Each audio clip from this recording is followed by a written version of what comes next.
جتنی محبت، جتنی عقیدت امت محمد کو حضرت محمد کے ساتھ ہے اور رہی ہے، اس کا عشر اشیر بھی نہیں ہے، 100واں حصہ بھی نہیں ہے کہ جو محبت عیسائیوں کو حضرت عیسیٰ سے رہی۔ حضرت عیسیٰ کو خدا کا بیٹا بنا دیا، حضور کو تو کسی نے نہیں بنایا، کسی نے نہیں کہا، معاذ اللہ۔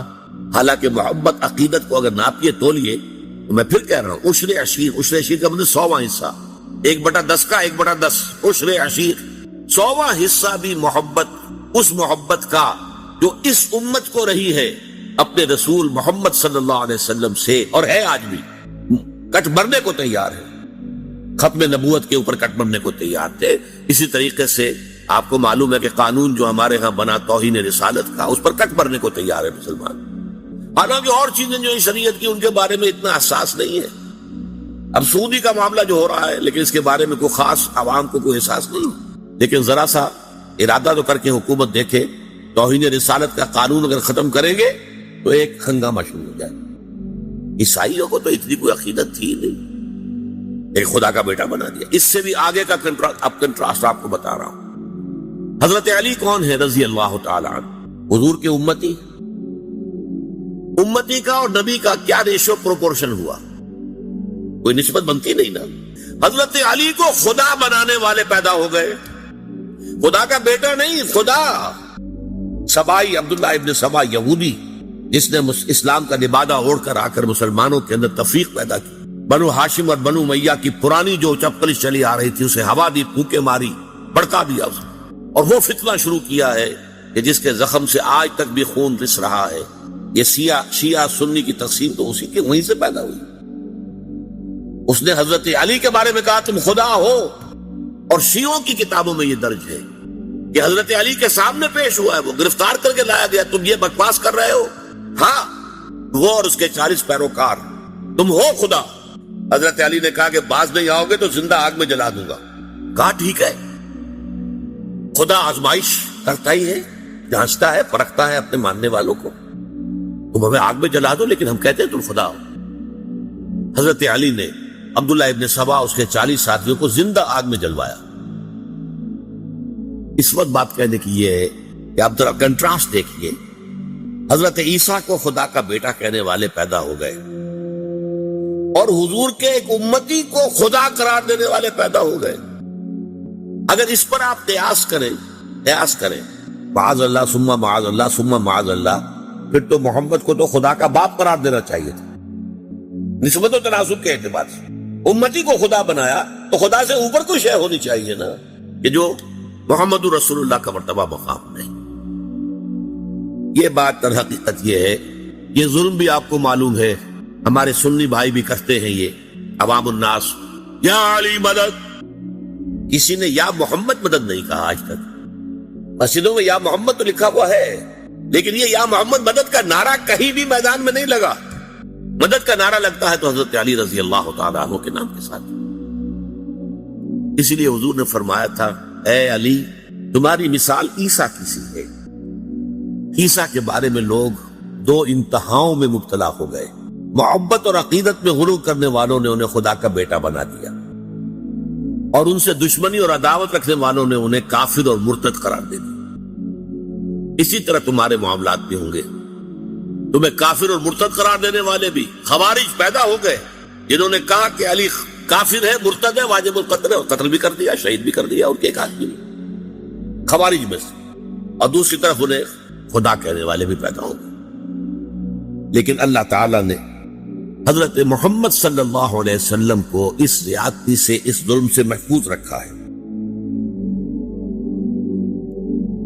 اس کا ایک ذریعہ بھی اللہ نے اختیار کیا۔ اللہ تعالیٰ کی قدرت اپنی جگہ پر ہے، بغیر کسی ذریعے کے، بغیر کسی سبب کے جو چاہے کر سکتا ہے، لیکن یہ دنیا عالم اسباب ہے۔ یہ تحفظ کیسے ملا محمد الرسول اللہ صلی اللہ علیہ وسلم کو؟ اس نوع کے شرک سے اللہ نے کیسے محفوظ رکھا ہے کہ آپ کی ذات کے ساتھ ایسی کوئی بات جو ہے وہ منسوب نہیں کی جا سکتی۔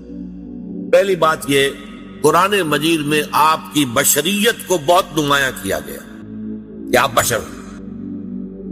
سورہ بنی اسرائیل میں آتا ہے کہ مکے کے جو سردار تھے قریش کافر، انہوں نے کہا کہ اچھا یہ ہمیں کر کے دکھا دو، یہ معجزے دکھا دو۔ تمہارے لیے ایک محل تیار ہو جائے فوراً دیکھتے ہی دیکھتے، ایک باغ ہو یہاں پر مکے کی سنگلاخ زمین میں بے آب و گیا وادی کے اندر، کھجوروں کا انگوروں کا باغ ہو اور اس میں چشمہ بھی بہ رہا ہو، یہ کر کے دکھا دو، آسمان پہ چڑھ کے دکھا دو، آسمان کا کوئی ٹکڑا ہم پر گرا کے دکھا دو، کچھ تو کر کے دکھاؤ نا تاکہ ہم تمہیں مانے کہ تم اللہ کے رسول ہو۔ ساری باتوں کا جواب کیا دیا گیا؟ قل سبحان ربی هل كنت الا بشرا رسولا، اے نبی کہہ دیجئے میرا رب پاک ہے، وہ سب کچھ کر سکتا ہے، لیکن میں نے تو کبھی دعویٰ نہیں کیا، میں نے خدا ہونے کا دعویٰ تو نہیں کیا، میرا دعویٰ تو یہ ہے کہ میں بشر ہوں اللہ کا اور رسول ہوں، میں بشر ہوں اور اللہ کا رسول ہوں، یہ دعویٰ ہے میرا۔ یہی دیکھیے آپ آخری آیت سورہ کہف کی، قل انما انا بشر مثلکم، اے نبی کہہ دیجئے، کان کھول دیجئے ان کے، ڈنکے کی چوٹ کہہ دیجئے، میں ایک بشر ہوں تم جیسا، یوحا الی، ہاں مجھ پر وحی کی جاتی ہے، میرا تمہارا جو ہے فرق ہے وہ یہ ہے، تمہارے لیے علم صرف یہی ہے جو حواس خمسہ سے اور عقل سے حاصل ہو جاتا ہے، بس میرے پاس ایک اور ذریعہ علم ہے وہ وحی کا ہے، یوحا الی، میں ہوں تو بشر تم جیسا، قل انما انا بشر مثلکم یوحا الی، مجھ پر وحی کی جاتی ہے، انما الہکم الہ واحد، کہ تمہارا الہ تو بس ایک ہی الہ ہے، ایک ہی معبود ہے جو تنہا ہے، اکیلا۔ تو بشریت کو نمایاں کرنا حضور صلی اللہ علیہ وسلم قرآن مجید میں جو بار بار آتا ہے، یہ ایک ذریعہ بن گیا کہ وہ تصورات دوسرے جو ہے وہ لا کر شامل نہ کیے جا سکے۔ اس معاملے میں سورہ تغابن کی 2 آیات جو بڑی اہم ہیں، وہاں فرمایا گیا ہے کہ پچھلی جو قومیں آئیں جن کے پاس رسول آئے، جب رسول ان کے پاس آئے اور وہ انہوں نے کفر کیا تو کیا کہا انہوں نے؟ اب بشر یہدوننا فکفروا وتولوا واستغنى اللہ، کیا بشر ہمیں ہدایت دیں گے؟ ہمیں ہدایت دینے کے لیے فرشتہ آتا تو ہم مان لیتے، یہ تو ہمارے جیسا بشر ہے، اس کے بھی 2 ہاتھ ہمارے بھی 2 ہاتھ، اس کے بھی 2 آنکھیں ہماری بھی 2 آنکھیں، اس کو بھی پیٹ لگا ہوا ہے کھانے کو مانگتا ہے، ہمارا بھی پیٹ ہے کھانے کو مانگتا ہے، یہ بھی بازاروں میں گھومتا پھرتا ہے، مال ھذا الرسول یمشی فی الاسواق ویاکل الطعام، کھانا کھاتا ہے بازاروں میں گھومتا ہے، یہ رسول کیسے ہو سکتے ہیں؟ اب دیکھیے یہی ایک بیماری ہے جس کا ریورس بعد میں آیا، بیماری ایک ہی ہے، ظہور مختلف شکلوں میں ہوتا ہے، سمپٹمز مختلف۔ ان کافروں نے یہ کہہ کر رسول ماننے سے انکار کر دیا کہ یہ تو بشر ہے، رسول کیسے ہو سکتے، اور بعد میں امتوں میں جب گمراہی آئی جنہوں نے رسول مان لیا انہوں نے بشریت کا انکار کر دیا، یہ رسول ہے بشر کیسے ہو سکتے ہیں؟ بیماری ایک ہی ہے، ظہور دو شکلوں میں ہو رہا ہے، بات کو اچھی طرح سمجھ۔ قل انما انا بشر مثلکم یوحا الی انما الہکم الہ واحد۔ دوسری بات، قرآن مجید میں حضور پر بھی وقتاً فوقتاً جو گرفت ہوئی ہے، ٹوکا گیا ہے، کہیں کہیں عتاب کا رنگ ہے، عتاب کا رنگ ہے، غصے کا رنگ ہے۔ میں اب اس سے زیادہ کوئی ثقیل لفظ استعمال کر نہیں سکتا حضور کی شان میں کوئی اور لفظ، لیکن عتاب کا لفظ میں نے بہت ڈرتے ڈرتے استعمال اس لیے کر دیا کہ حضرت عبداللہ ابن ام مکتوم کے بارے میں حضور نے خود یہ لفظ استعمال کیا، جن کے بارے میں وہ آیات نازل ہوئی تھی، عبس وتولی ان جاءہ الاعمی وما يدریک لعلہ یزکی او یذکر فتنفعہ الذکری اما من استغنی فانت لہ تصدی واما من جاءک یسعی وہو یخشی فانت عنہ تلہی کلا۔ ماتھے پر بل ڈال لیے، رخ پھیر لیا، ایک نابینا ان سے ملاقات کے لیے آیا، کیا معلوم تمہیں کہ وہ تذکر حاصل کرتا اور تزکیہ حاصل کر لیتا؟ تمہارا حال یہ ہے کہ جو لاپرواہی برتتے ہیں تم ان کے تو پیچھے پڑے ہوئے ہو، یہ کفار، یہ ان کے بڑے بڑے سردار، آپ جو ہے کوشش میں ہے کسی طرح ایمان لے آئے، حالانکہ وہ استغنا برت رہے، اور جو چل کر آیا ہے اور وہ چاہتا ہے تزکیہ حاصل کرنا، اس سے عدم توجہ ہی ہو رہی ہے۔ کلا، ہرگز ایسا نہ کرو۔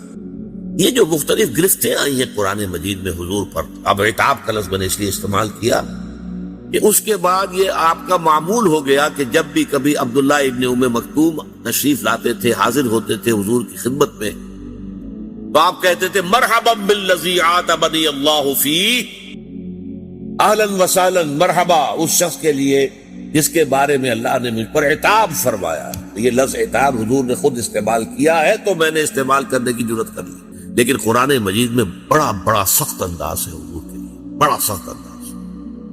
مثلا سورہ بنی اسرائیل میں وَإِن كَانُوا لَيَفْتِنُونَكَ عَنِ الَّذِي أَوْحَيْنَا إِلَيْكَ لِتَفْتَرِيَ عَلَيْنَا غَيْرَهُ وَإِذًا لَاتَّخَذُوكَ خَلِيلًا، اے نبی یہ مشرکین اور یہ کفار تلے ہوئے ہیں کہ جو چیز ہم نے آپ کی طرف وحی کی ہے اس سے آپ کو بچلا دے، تاکہ آپ کوئی اور شے اپنی طرف سے گھڑ کر ہماری طرف منسوب کر دیں۔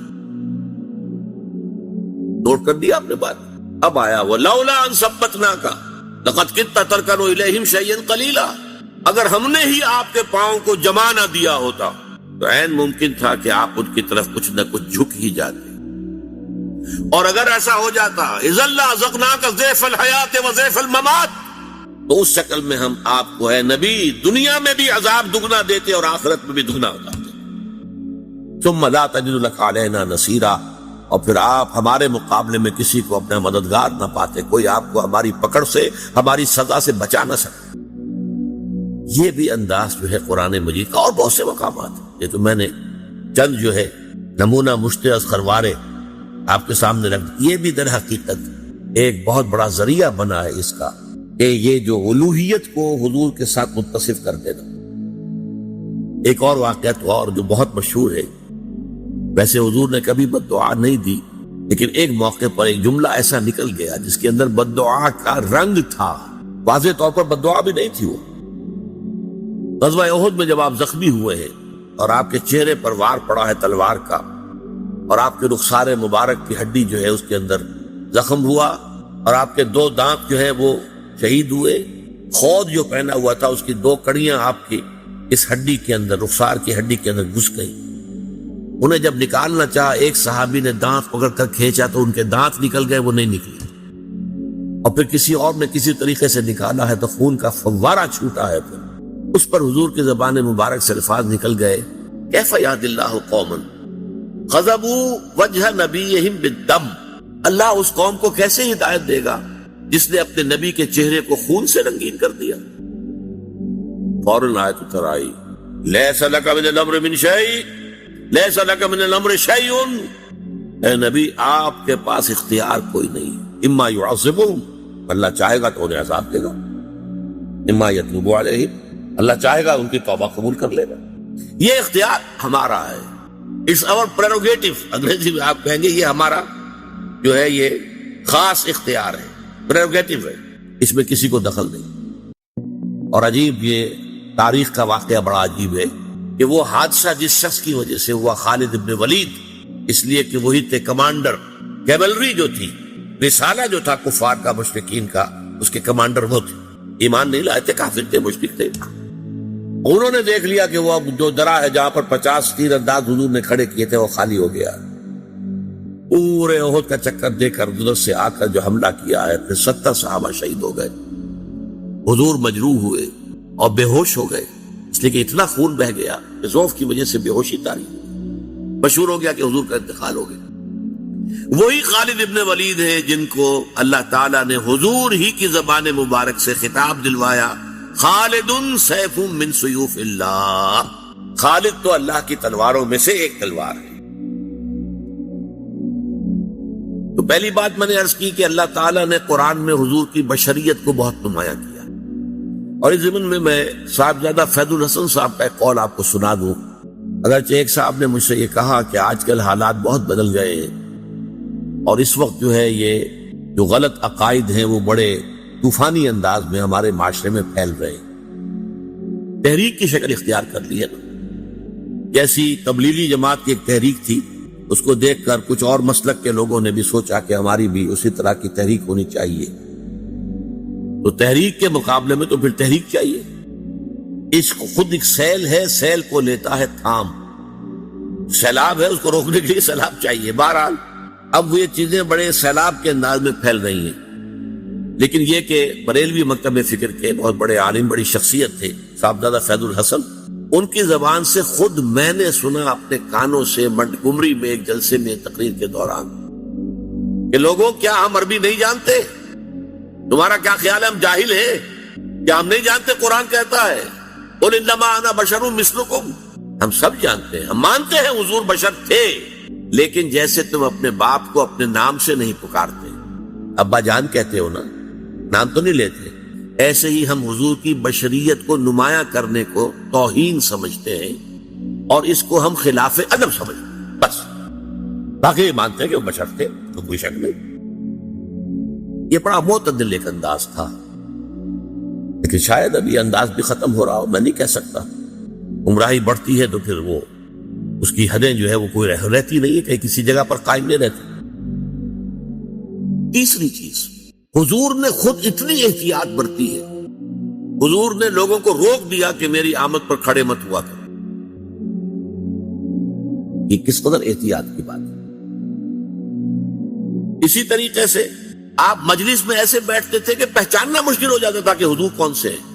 یہ نہیں کہ کوئی مسند لگی ہوئی ہے، خاص گاؤں تکیے لگے ہوئے ہیں، اور کوئی خادم جو ہے مورچھل لے کر جو ہے اوپر سے مورچھل جیسے کوئی پیر صاحب ہوں، اور وہ ان کا جو حال ہو جاتا ہے چاہے کتنے ہی چھوٹے سے پیر ہوں، ان کی بھی جو نشست ہوتی ہے، نہیں، حضور کی نہیں تھی۔ صورتحال آپ نے اپنے آپ کو بالکل انسانی سطح پر رکھا، بالکل بشری سطح پر رکھا، اپنے ساتھیوں کے ساتھ بالکل مل جل کر، بلکہ گھل مل کر آپ رہے، اور اس میں اس حد تک جو ہے احتیاط برتی ہے۔ ایک مرتبہ ایک صحابی کی زبان سے الفاظ نکل گئے، ما شاء اللہ و ما شئت، جو اللہ چاہے اور جو آپ چاہیں، فوراً ٹوک دیا، اجعلتنی للہ ندن، کیا تم نے مجھے اللہ کا مد مقابل بنا دیا ہے؟ یہ وہ ند ہے، وہ لفظ، لا ضد لہ ولا ند لہ ولا مثل لہ ولا مثال لہ ولا مثیل لہ۔ آپ جمعوں کے خطبوں میں یہ سنتے ہوں گے تکرار کے ساتھ الفاظ، ضد، مد مقابل، ضد وہ ہے مد مقابل جو سامنے آ کر چیلنج کر سکے آپ کو، وہ ضد ہے، ند۔ تو اجعلتنی للہ ندن، تم نے مجھے اللہ کا ند بنا دیا، مد مقابل بنا دیا۔ مشیت صرف اللہ کی ہے، وہ جو چاہتا ہے ہوتا۔ میری مشیت، اگر میری مشیت سے کچھ ہو سکتا تو ابو طالب ایمان لائے بغیر دنیا سے کبھی نہ جاتے۔ کتنی محبت تھی حضور کو ابو اپنے چچا سے، کتنے احسانات تھے ابو طالب کے حضور کی گردن پر۔ ایک آہنی فصیل بن کر کھڑے رہے ہیں، پروٹیکشن دی ہے، اور پورا بنو ہاشم کا خاندان ہے کہ سردار تھے بنی ہاشم کے، تو بنو ہاشم ان کے حکم سے ادھر ادھر ہو سکتے ہی نہیں تھے۔ قبائلی نظام بڑا مضبوط تھا، اور وہ حضور کا پشت پناہ بنا رہا آخری وقت بھی حضور نے فرمایا ہے، چچا جان میرے کان میں ہی کہہ دیجئے الفاظ، اشہد ان لا الہ الا اللہ واشہد ان محمد عبدہ ورسولہ، میں اللہ کے ہاں جا کے گواہی دے سکوں گا کہ یہ ایمان لے آئے تھے۔ لیکن یہ کہ اس وقت وہ عربوں کا جو ایک خاص ہوتا ہے، ایک، اب کیا اسے کہیں، اپنا ایک غرور کہہ لیجئے، زوم کہہ لیجئے، کہتے کیا ہے کہ بھتیجے مجھے خوب معلوم ہے کہ تیرے دین سے بہتر کوئی دین نہیں ہے، لیکن میں یہ نہیں چاہتا کہ عرب کی عورتیں تانا دیں کہ ابو طالب جو ہے موت سے ڈر کر ایمان لے آئے۔ اب موت میرے سرانے کھڑی ہے، اس وجہ سے اس وقت تو ایمان نہیں لاؤں یہ، لیکن بہرحال حضور کی مشیت پر معاملہ اگر طے ہوتا تو ابو طالب اس دنیا سے بغیر ایمان لائے رخصت نہ ہو۔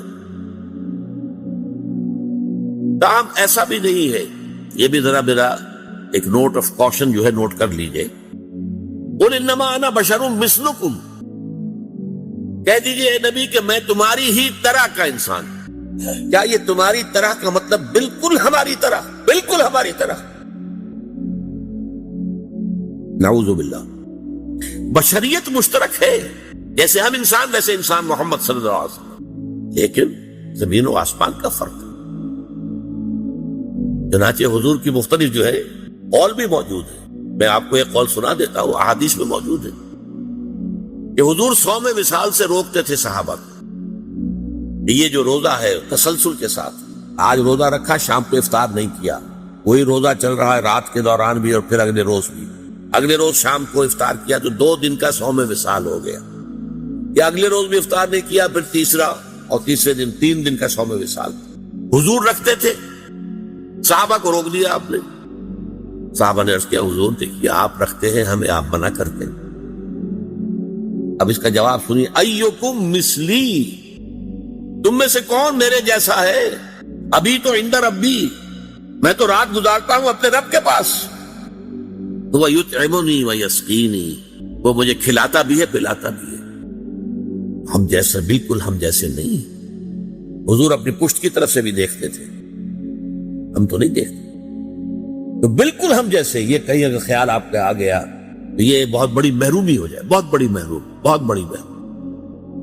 سب سے بڑا تو جو ہمارے اور آپ کے درمیان حد فاصل ہے کہ آپ پر وحی آتی ہے, وہ تو قرآن مجید میں کہہ دیا گیا, قُلْ إِنَّمَا أَنَا بَشَرٌ مِثْلُكُمْ يُوحَىٰ إِلَيَّ, مجھ پر وحی آئی.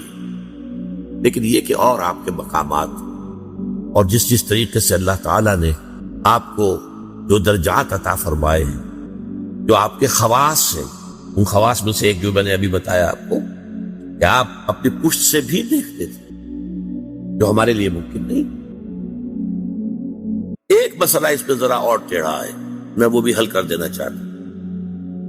کیونکہ بشریت کا معاملہ آگے آئے تو ہمارے ہاں عوامی سطح پر یہ بڑی بحث ہے کہ حضور نور ہے یا بشر ہیں. صاحبزادہ فیض الحسن صاحب کی بات آپ کو میں سنا چکا ہوں کہ ہم مانتے ہیں کہ کیا جانتے, ہم جاہل ہیں, ہم نے قرآن نہیں پڑھا, ہم عربی نہیں جانتے, ہم جانتے ہیں آپ بشر تھے, لیکن آپ کی بشریت کو نمایاں کرنے کو ہم آپ کے خلاف سوء ادب سمجھتے ہیں. لیکن جب مسئلہ بن جائے کہ آپ بشر نہیں تھے نور تھے, یا نور نہیں تھے بشر تھے, یہ دونوں سٹیٹمنٹس ایکولی رانگ. آپ بشر تھے نور نہیں تھے یہ بھی غلط, آپ نور تھے بشر نہیں تھے یہ بھی غلط. حقیقت کیا ہے؟ دیکھیے حقیقت یہ ہے, ہر انسان کے اندر ایک نور ہے. وہ نور کیا ہے؟ روح نورانی ہے. اقبال نے بہت خوبصورت شعر کہا ہے, نقطہ نوری کے نام او خودی, اسی سے یہ سیلف میں انا, ادھر حقیقت اسی روح کا ظہور ہے. نقطہ نوری کے نام او خودی, زیر خاک ما شرار زندگی. میرا وجود خاکی ہے لیکن اس میں یہ نور بھی ہے. مغربی فلاسفہ بھی کہتے ہیں دی ڈیوائن سپارک, انسان کے اندر ایک شعلہ ملکوتی ہے, خدائی. یہ نور ہم میں سے ہر ایک میں ہے, لیکن نور کا فرق ہے. جیسے سورہ حدید اور سورہ تحریم دونوں میں آیا ہے, قیامت کے دن ہر مومن کو نور عطا کیا جائے گا, جس کی روشنی میں وہ پل صراط کا جو مشکل مرحلہ ہے وہ طے کر دیں گے.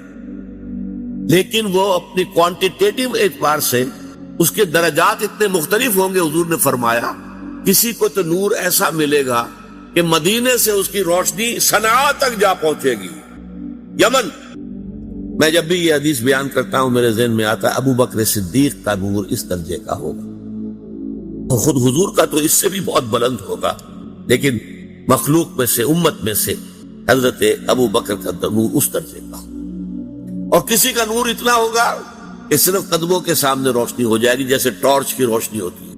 اور یہ بھی بڑا خوش قسمت ہوگا کہ ٹارچ اگر مل جائے تب بھی آدمی راستہ تو چل پڑتا ہے نا, گڑھا تو نظر آ جاتا ہے, گڑھے سے بچ جائے گا, سانپ کے بل سے تو بچ جائے گا, یہ سانپ کا بل ہے اس سے بچ کر نکلے.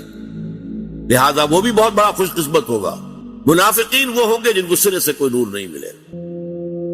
تو یہی تفاوت ہے ہمارے نور میں, جو میرے اندر نور ہے آپ کے اندر نور ہے, ہم میں سے کسی میں زیادہ ہے کسی میں کم ہے. محمد عربی کا وہ نور روحانی آپ کے پورے وجود کے اوپر تک غالب ہے, مستولی ہے, چھایا ہوا. اسی حقیقت کو آپ نے اس طرح بیان فرمایا کہ آپ نے ایک مرتبہ فرمایا کہ ہر انسان کے ساتھ ایک شیطان ہے. کسی نے پوچھ لیا جرات کر کے حضور آپ کے ساتھ بھی ہے؟ فرمایا ہاں ہے, لیکن میں نے اسے مسلمان کر دیا ہے. تو صحیح, حضور کی بشریت بھی ہے, بشریت کے تقاضے بھی ہیں, لیکن آپ کی روحانیت ہے, روحانیت کی نورانیت ہے. وہ بشریت کے اوپر روحانیت اتنی غالب آ گئی ہے کہ اسے ہم کہہ سکتے ہیں کہ آپ مجسم نور تھے, لیکن نفی نہیں کی جائے گی. آپ بشر بھی تھے, نور بھی. آپ بشر بھی تھے, آپ آمنہ اور عبداللہ کی اولاد تھے, بیٹے تھے. آپ عبد المطلب کے پوتے تھے, آپ ہاشمی تھے, قرشی تھے, آپ انسان تھے, آپ کھانا کھاتے تھے, آپ کو تکلیف بھی ہوتی تھی, آپ کے اوپر جادو تک بھی اثر کر جاتا تھا. یہ ہوا ہے. بشریت کی نفی کیسے کر دیں؟ آپ کے وار پڑا ہے تو خون کا فوارہ چھوٹا ہے, اور خون زیادہ چلا گیا ہے تو آپ بے ہوش بھی ہوئے ہیں, کیسے نفی کرتے ہیں؟ لیکن یہ کہ آپ کی نورانیت جو ہے, روح کی نورانیت, روح محمدی, اس کی نورانیت نے اس پورے وجود بشری کو ڈھانپ لیا ہے. اور اس اعتبار سے ہم کہیں کہ آپ نور مجسم تھے تو کوئی غلط نہیں. تو آپ نور بھی تھے اور بشر بھی تھے. ان میں سے کسی ایک پہلو کی نفی بھی کرنا میرے نزدیک بہت بڑی غلطی ہے، بلکہ میں اسے گمراہی سے بھی تعبیر کروں گا۔ شرک فی الذات کی بحث تو یہاں ختم ہوئی، اب جو چند منٹ باقی ہیں اس میں شرک فی الصفات کا مسئلہ جو ہے اس کو اصولی طور پر جان لیجئے۔ شرک فی الصفات کا مسئلہ بڑا ٹیڑھا ہے، اس لیے کہ اس میں ایک پیچیدگی ہے۔ پیچیدگی کیا ہے؟ ہماری زبان کی محدودیت ہے کہ ہم وہی لفظ ایڈجیکٹیوز کی حیثیت سے، صفات کی حیثیت سے جو مخلوق کے لیے استعمال کرتے ہیں وہی خالق کے لیے استعمال کرتے ہیں۔ اللہ عالم ہے، علیم ہے، علامہ ہے، ٹھیک، انسانوں میں بھی علیم بھی ہیں، علامہ بھی ہیں، لفظی اشتراک ہو گیا کہ نہیں؟ اللہ کا بھی وجود ہے، ہمارا بھی وجود ہے، اللہ میں بھی قدرت ہے، ہم میں بھی قدرت ہے، اللہ بصیر ہے، ہم بھی بصیر ہیں، اللہ سمیع ہے، ہم بھی سمیع ہیں۔ یہ الفاظ ہمارے مشترک ہیں، لیکن ان کے مفاہیم زمین و آسمان کا فرق ہے۔ جب ایک لفظ اللہ کے لیے بولا جائے گا تو اس کا مفہوم کیا ہوگا، اور جب وہی لفظ مخلوق میں سے کسی کے لیے بولا جائے گا تو اس کا مفہوم کیا ہوگا، زمین و آسمان۔ وہ تین ہیں کارڈینل پرنسپلز، ان کو آپ نوٹ کر دیجئے، یاد کر دیجئے، حفظ کر دیجئے۔ اللہ کا وجود ذاتی ہے، کسی اور نے انہیں عطا نہیں کیا ہے۔ مخلوق کا وجود ذاتی نہیں ہے، عطائی ہے، اللہ نے وجود دیا ہے تو ہوا۔ اسی طرح اللہ کی صفت ذاتی ہے، کسی کی عطا کردہ نہیں۔ مخلوق کی صفات عطائی ہے، اللہ نے عطا کی ہے تو حاصل ہوئی۔ نمبر 2، اللہ کا وجود قدیم ہے، ہمیشہ سے، ہمیشہ سے، ہمیشہ سے۔ مخلوقات کا وجود حادث ہے، پہلے نہیں تھا پھر ہو گیا۔ اسی طرح اللہ کی صفات بھی قدیم ہے، ہمیشہ سے، اور مخلوق کی صفات بھی حادث ہے، پہلے نہیں تھی پھر ہو گئی۔ اللہ کا وجود لا متناہی ہے، لا متناہی، باؤنڈ لیس، مطلق، بے انتہا، اور مخلوقات کا وجود متناہی ہے، لمیٹڈ ہے، محدود ہے۔ اسی طرح اللہ کی صفت غیر متناہی، باؤنڈ لیس، جبکہ مخلوقات کی صفات متناہی ہے، محدود ہے، لمیٹڈ۔ یہ تین فرق ذہن میں رہنے چاہیے۔ اگر ان میں ذرا گڑبڑ ہو جاتا ہے تو پھر انسان بے جانے بوجھے، غیر شعوری طور پر، بغیر سمجھے ہوئے نادانی میں شرک میں مبتلا ہو جاتا ہے۔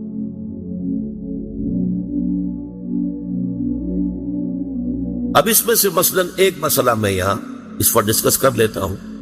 علم، اللہ کا علم ذاتی ہے، ٹھیک، اللہ کا علم قدیم ہے، اللہ کا علم غیر محدود ہے۔ مخلوقات کل کی کل، کوئی بھی ہو، کسے باشد، وہ فرشتے ہو، وہ نبی ہو، رسول ہو، اولیاء اللہ ہو، ان کا علم ذاتی نہیں، عطائی ہے۔ نوٹ کر لیجئے، فرشتوں سے جب کہا گیا تھا اپنا نام بتاؤ تم، تو حضرت آدم کو جو بتا دیے گئے تھے، کیا جواب تھا؟ سبحانک لا علم لنا الا ما علمتنا، اے اللہ تو پاک ہے، ہمیں تو کوئی علم حاصل نہیں سوائے اس کے جو تو نے ہمیں علم دیا ہے، بس۔ اللہ کا علم ذاتی، مخلوقات کا علم عطائی، اللہ نے دیا، کتنا دیا۔ اللہ کا علم قدیم، مخلوقات کا علم حادث، ہم نے کچھ سیکھا، پڑھا، اس سے کچھ علم حاصل کر لیا، کچھ اللہ تعالیٰ نے چلیے ہمیں علم لدنی دے دیا، دل میں ڈال دیا، یہ وہ بھی ہے، لیکن یہ کہ وہ ہمیشہ سے تو نہیں تھا، نہ ہم ہمیشہ سے تھے، نہ ہمارا علم ہمیشہ سے تھا۔ اللہ کا علم قدیم اور جملہ مخلوقات کا علم حادث۔ اور نمبر 3، اللہ کا علم غیر محدود، لا متناہی، بکل شیء علیم، ہر شے کا علم ہے، عالم الغیب والشہادہ، غیب اور شہادہ سب کا جاننے والا۔ لیکن مخلوقات، پھر میں کہوں گا کسے باشد، وہ فرشتے ہوں، وہ انبیاء ہوں، رسول ہوں، اولیاء اللہ ہوں، کسے باشد، ان کا علم محدود، لا محدود نہیں۔ یہ 3 مسئلے ہیں جن سے حل ہوتا ہے معاملہ علم غیب کا، جو بڑا جھگڑا ہے حضور کو علم غیب حاصل تھا یا نہیں۔ اس میں جو اصل ٹرک ہے مسئلے کو حل کرنے کے لیے، جو اصل کلید ہے وہ کیا ہے؟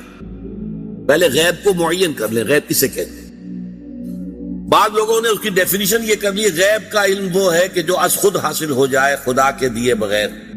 اس معنی میں تو کسی کو کوئی علم حاصل ہی نہیں، کوئی اختلاف ہو نہیں سکتا۔ یہ جو شہادہ اور غیب کی اصطلاحات قرآن مجید میں آتی ہے وہ اس اعتبار سے آتی ہے کہ ایک وہ چیزیں جو ہماری نگاہوں کے سامنے ہیں، ہم اپنی آنکھوں سے دیکھ سکتے ہیں، اور آنکھوں کے لیے ہم نے ٹیلیسکوپ بھی ایجاد کر لیے، مائکروسکوپ بھی ایجاد کر لیے، اس سے دیکھ سکتے ہیں۔ ایک وہ عالم ہے جو ہماری نگاہوں سے پوشیدہ ہے، فرشتے ہماری نگاہوں سے پوشیدہ ہے، وہ نہ ٹیلیسکوپ سے نظر آئیں گے نہ مائکروسکوپ سے نظر آئیں گے۔